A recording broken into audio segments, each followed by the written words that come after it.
Pride Martial Arts here. We're going to be going over some practice weapons here. Going to start off with the Kendo stick. It's bamboo. This is very good practice sword. Okay. Whenever you practice with these, you always start off with forms before practicing with a partner. Okay, when you practice with a partner, always be careful of the eyes, face, head. This is not solid, but it's very hard, very dense. Bamboo is very, very hard and very dense, hurts pretty bad. I got this one nylon cord wrapped for a good handle. This is a pretty old one, been with me for a long time, went through a lot of them, broke a lot of them. This one always lasted, so that's why it's a little bit modified with tape here. You know, put a new handle on it because the rawhide got very old and worn. But a very good, very light practice weapon. The only thing that I didn't like about the Kendo stick was the difference in weight compared to a real sword.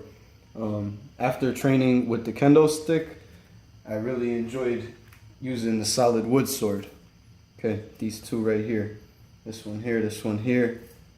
This one I snapped. That's why I have used both for this video, because I wanted to show that it took a lot of force to snap this wooden sword, and it didn't separate completely. It cracked, and I was able to tape it. The wood is so strong that just by putting a little bit of pressure back into that crack and then taping it, it's completely still usable. And I've been training with it for about 3 years since I cracked it.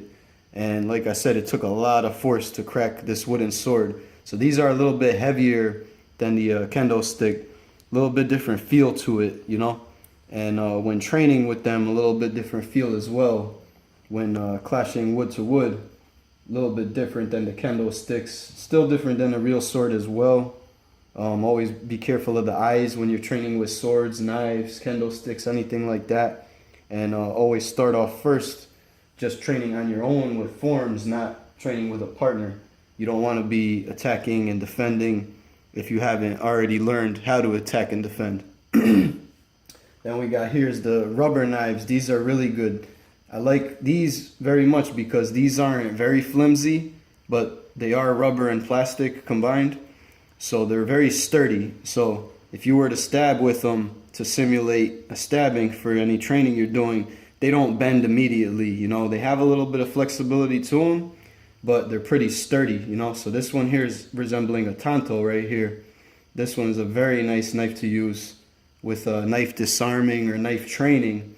I like to focus a lot more on knife disarming because, you know, it's more for safety, not how to kill with a knife, but how to survive when someone is trying to kill you with a knife. So I teach a lot of knife disarming.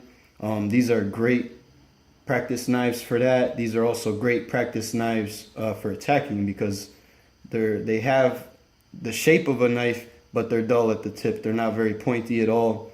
Very safe to use. The main thing is being very careful of the throat and the eyes when attacking with these and being controlled, knowing what you're doing.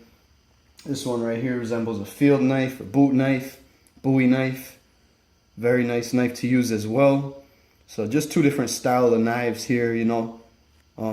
This is more of a soldier's knife, you know. This is more of a ninja's knife right here, the tanto. So, you know, Japanese versus American in a way.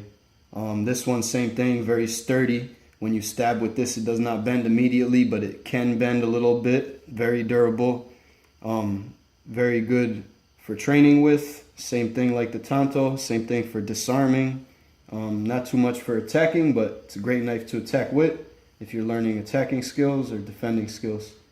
So these are some practice weapons, and the main thing when you're using practice weapons is knowing what you need to protect, because just because it's not a deadly weapon, it still can be deadly. It still could injure you in certain ways. So just because it's a practice weapon doesn't mean you don't need to protect your eyes, doesn't mean you don't need a controlled environment. You still need that controlled environment. You still need that eye protection and a good controlled partner as well once you move on to simulating certain things. So these are some really good practice weapons before moving up to some real weapons. Be sure to subscribe to Pride Martial Arts. Hope you guys liked the video. I'll be having a lot more videos with weapons, practice weapons, real life weapons.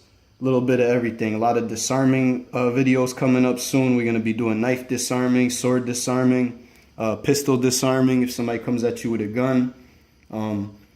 So we got a lot of videos coming up soon with weapons. So stay tuned for that. Be sure to subscribe. Hope you like the video.